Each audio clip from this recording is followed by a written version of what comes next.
घड्याळात सकाळचे 6:45 वाजले आहेत, तर घड्याळातील मिनिट काटा व तास काटा यामध्ये कोणता होईल?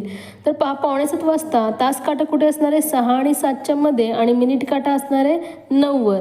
तर अशा प्रकारे पहा कोणता तयार होतो ते लघुकोन, म्हणून 4 नंबरचा पर्याय बरोबर आहे. कोणती आकृती सममित आहे असं विचारलेलं आहे. तर पहा, सममित येणार नाही, ही देखील येणार नाही, ही देखील येणार. ही आकृती सममित मध्ये येते, म्हणून याला तुम्हाला टिक करायचं आहे. जॉनने दुकानातून 32 रुपये प्रति किलो दराने 2.5 किलोग्राम साखर आणली, तर त्याने दुकानदाराला 100 रुपयाची नोट दिल्यास त्याला दुकानदार किती रुपये परत करेल म्हणाले. 2.5 किलो म्हणजेच काय? 2 किलो अर्धा किलोग्राम.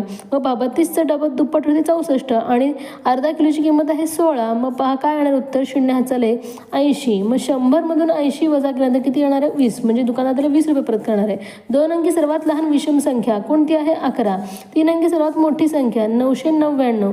यांच्यामधील आपल्याला फरक विचारला म्हणजे वजाबाकी. मग पहा किती येणार आहे उत्तर? 988. 2 नंबरचा पर्याय बरोबर आहे.